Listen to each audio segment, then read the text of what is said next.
Баршаңызға сәлем, сіздермен бірге бүгін муравейник дайындайтын боламыз. Бізге керекті ұн, оның үстіне қопсытқыш салып, електен өткізіп аламыз. Оның үстіне қант қосамыз.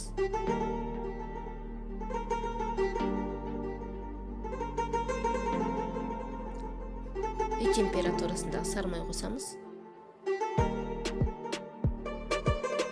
Бір жұмыртқа қосамыз. 2 ас қасық қаймақ қосамыз. Әрі қамыр үйдеміз. Міне қамырымыз дайын болды.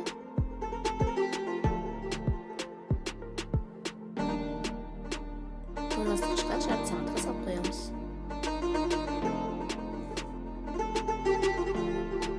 Дайын болған қамырымызды күштен өткізіп аламыз. 180 градуста 25-30 минут пісіріп аламыз. Міне дайын болды.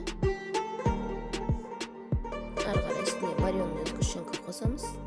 Жақсылап араластырамыз.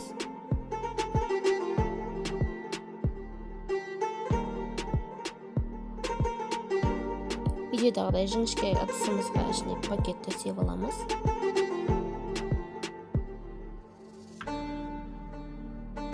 Оның үстіне дайын печелеріміз салып, форма жасаймыз.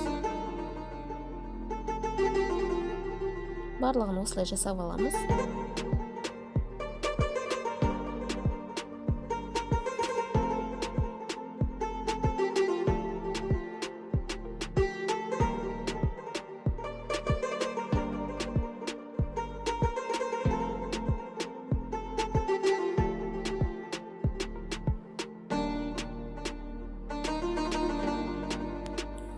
Міне муравейниктеріміз дайын болды.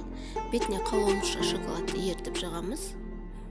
Достар, менің каналыма тіркеліп, лайк,